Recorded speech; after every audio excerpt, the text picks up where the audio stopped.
going to talk about shortwave radios. I think he already introduced himself in the previous video. So yeah, I guess, how did you get interested in shortwave radio?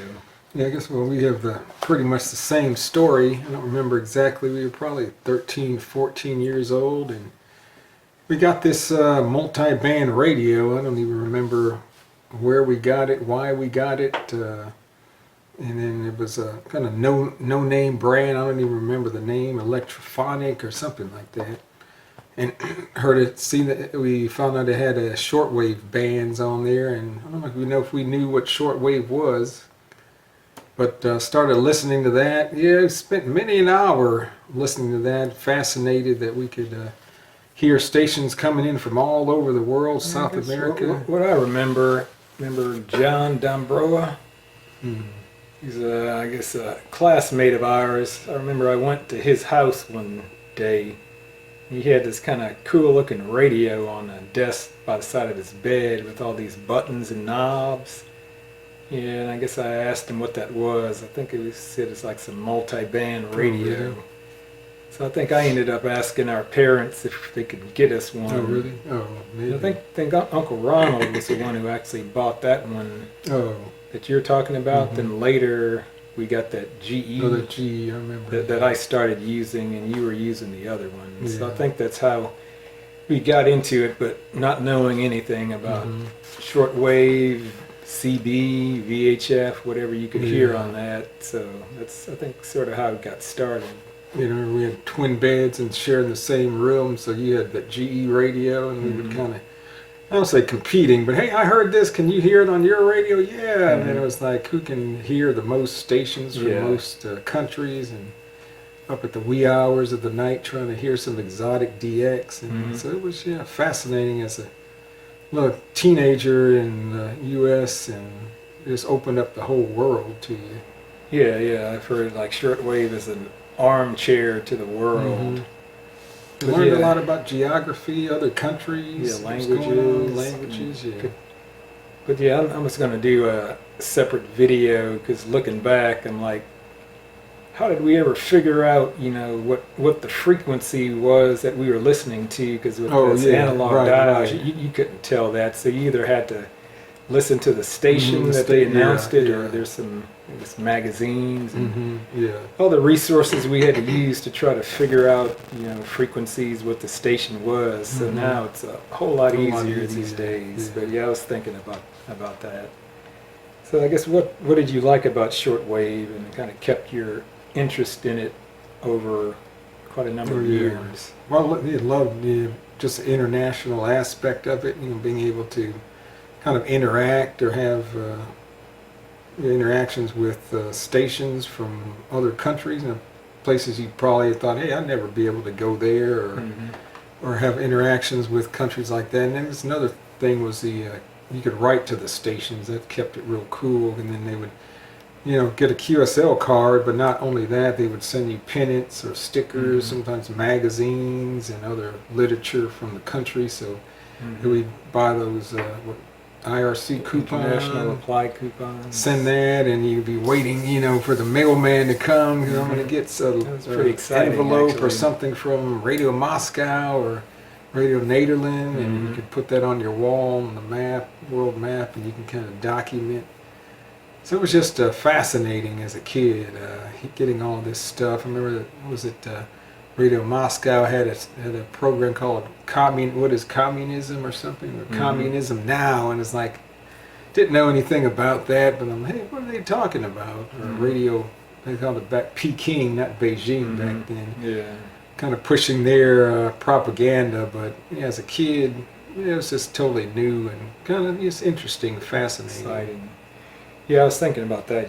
You can kind of, see the evolution, because it was called Radio Peking back when we were listening to it. Then the name changed to Radio Beijing, and now it's China Radio International. So you could see the progression with things like that. And I remember, you could get a QSL card from East Germany, in West Germany. Then the wall fell, so there was no way you can get something like that anymore. So geography, geographic situations changed over the years. So I think you kind of alluded to it. Things, you could collect like QSLs similar to your hand cards, pennants.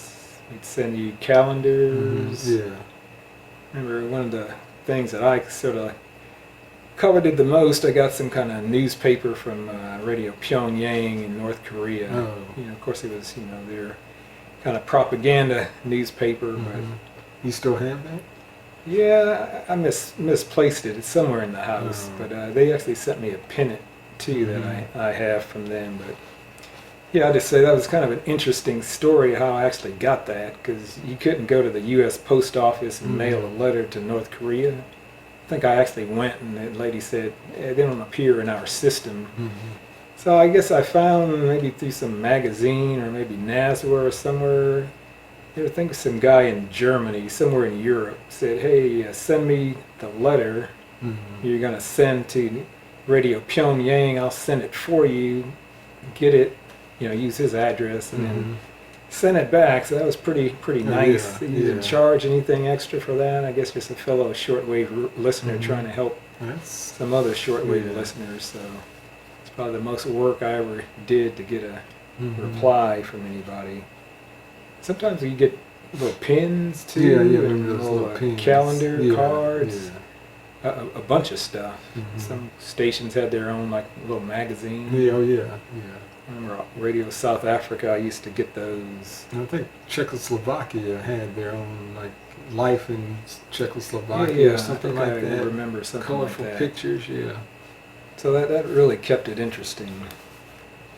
So like how many station countries you probably heard over the time? I don't know if it's countries is over 100. I don't have it, maybe at least 120, 130. I don't remember. Stations, we used to keep a log book, but that was so long ago, and I don't have. Sad to say, I don't have any of that stuff anymore. But I remember NASWA. I forgot somebody created like an Excel spreadsheet that you could get from them. So I don't have the Excel spreadsheet. I have a printout of it.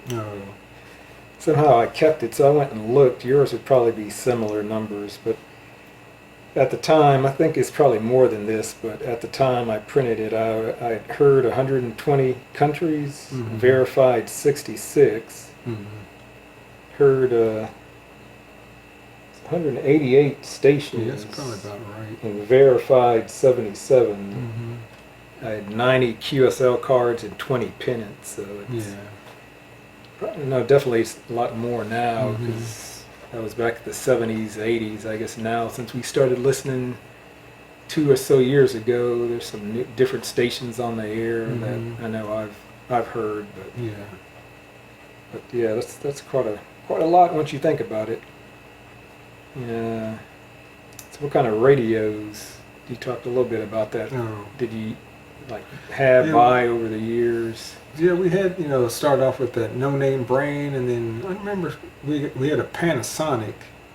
I don't remember the model. I think we kind of RF 2600. I don't know if we shared that one. Yeah, I think we did. Yeah, some of the radios we shared, and then I had an Icom. What was it? 2010, I think. Was it the Sony? Sony 2010. Yeah. Because at the time that was supposed to be one of the best kind of portable radios. I had that for a while, sold that, and then bought that. We had that big Grundig Satellite 800. Satellite 800. I remember when that first came out.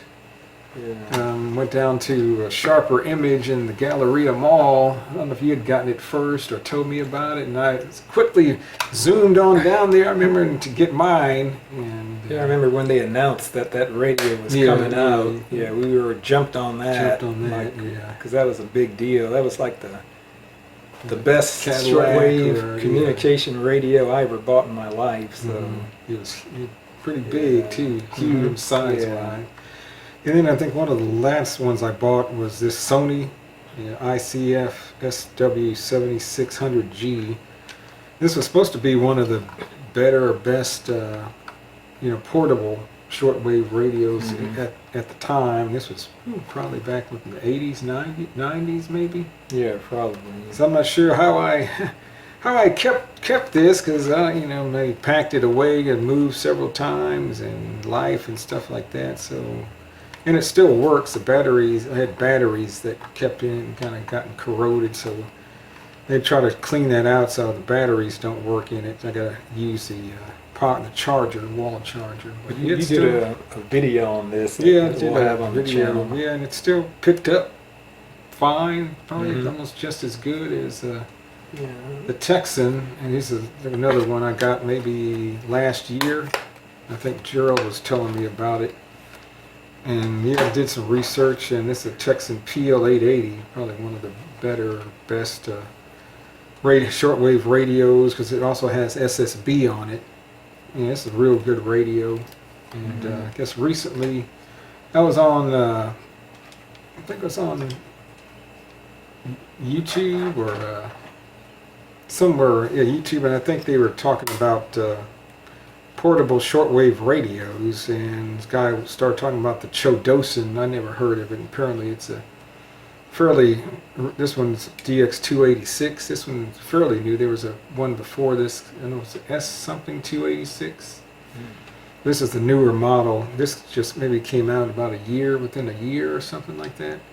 So apparently this has some type of newer automobile type of chip. They said maybe more sensitive and selective than a lot of the chips out there, especially for FM radio DXing, which I've never really done, but gonna maybe look into that. So I just got this about a week or so ago.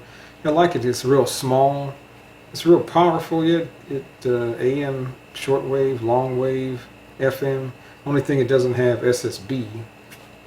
But I'm really worried because I got the Texan and then ham radio Yaesu transceiver. I can get SSB on that. So this is real portable to take around. So.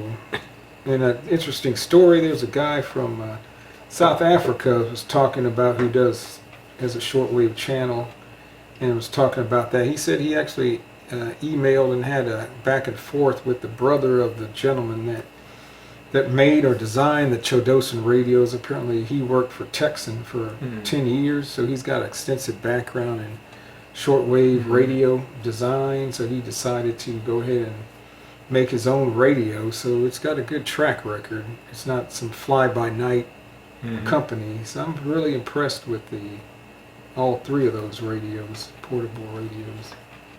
Yeah, I was telling you earlier, I guess years ago I made a web page on the internet. I guess it's on some archive site, but I listed some of the shortwave radios we used to have, and anyway, I wrote down you had the Radio Shack DX397, Radio Shack DX375, and a Panasonic RB50. Yeah, it jogged my memory. I remember those Radio Shack. I wasn't really that impressed with the quality. I mean, the ability, selectivity, sensitivity. They were okay, but. Yeah, but back in the day, they were like one of the only places you can go and actually go look at shortwave stuff. Yeah. I remember there was like some Heathkit you could build store. You could go buy a radio and build one. But yeah, I mean, they had some books too on shortwave radio you could buy at Radio Shack. So they were kind of a really good resource at the time. I think that Panasonic was a pretty decent radio. Yeah, I think so from what I remember. Which ones did you have? You have the ones that you had? Or? Yeah, let's see. I thought I'd written those down.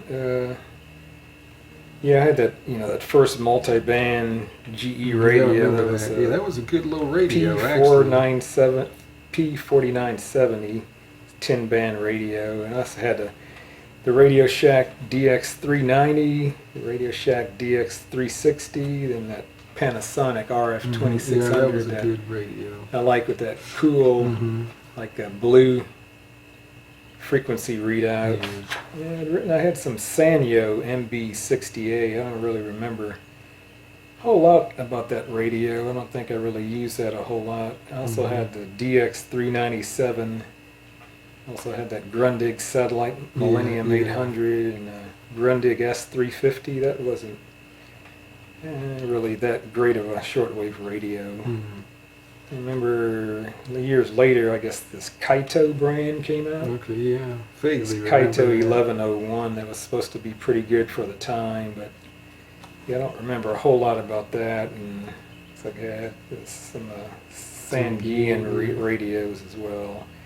Yeah, I remember I had this Sony ICF Pro 80. That was a pretty cool. Was that the walkie-talkie style? Yeah, walkie-talkie Yeah, I remember it. type. Yeah, that was a cool radio. I remember the frequency kind of started drifting on that, so I ended up, I think I'd sent it somewhere to get fixed, but then I guess, over the years got involved in other stuff and kind of stopped listening to shortwave for a while and ended up selling it. But yeah, now I wish I still had that because that was really, really cool. I could find one on the used market, maybe. Yeah, but I guess some of those old radios with the capacitors drying out. Yeah. Yeah, I guess people probably want an arm and a leg for something like that. So what was like your favorite station you'd listen to, or maybe like memory of listening on shortwave? Yeah, one of the stations, I think you had on your recent video, I have fond memories of hearing Radio Tahiti. I just love that music. Yeah, so same here. You could be just listening to that, dreaming or thinking, hey, it would be nice to lay out on the beach and listen to that music. But too, I think one of the... Well, and then check out that video on my channel about my Radio Tahiti QSL card and some extras on there. I really had an affinity for Radio Nederland in the Netherlands, because they had a program, I think, every Sunday called Happy Station. Yeah, I think that's right. Yeah, and I would listen to that quite a bit, and they had a husband and wife couple. They were the MCs on that. It was a real cool program, and I wrote to them quite a bit, got some information, send cards and magazines and all types. So I really, Radio Nederland, I don't think they're even on the air anymore. Yeah, I'm not positive. I'm not sure either. But that was one of my favorite shortwave stations. I remember I would write to HC HCJB because they had some club you could join, and I think I remember joining, so you have to send a reception report in every month. And I remember I think it was some 50th anniversary, they sent you this big oversized QSL card, and they also had some kind of shortwave DX program, if I remember, that they would broadcast. So I'd listen to that. But yeah, dredging up memories. It's like, what would you say is excuse me, like your toughest catch maybe, or what you're most proud of being able to hear? I mean, that'd be kind of hard to think back. Well, I think one would be Radio Tahiti. I think actually we're able to, getting them to reply back. I remember you got some station, like either I'd really never heard, or maybe heard once, but they replied back to you, and I'm like, man, that's a really really nice catch there. Station like in Middle East or something. Yeah, like that. Somewhere there. Yeah, and that's kind of hard to think back. Yeah. All right. Well, anything else you want to kind of add about your shortwave journey? It was just really fun. I remember as a kid, it was some of the best memories as a teenager in my life. Just staying. I mean, we shared that. That made it even better because there's somebody to talk to, and just I was fascinated by the hobby. And I really, a lot of ham radio operators that I've talked to or heard, a lot of them got into ham radio because I used to be shortwave radio listeners way back in the 70s, 80s too. And just to be able to communicate, around the world, or hear stuff from all over the world, and learned a lot about radios. Remember, we used to build, learned a lot about electronics. You would buy those little copper boards and etch the circuits in there, and learn how to solder and make little projects. That was really fascinating, as a kid, building crystal diode radios and actually hear some AM stuff. That was fascinating. So you're building, making stuff. and didn't really fully comprehend how it was all working, together. But it was just so amazing. Mm-hmm. So I think it's a good hobby for kids to get into. Yeah, I think so. Yeah. All right. Yeah. Thank you, Gary, for sharing your shortwave journey with us. And we'll talk to you later. Thanks for watching. All right. Ciao.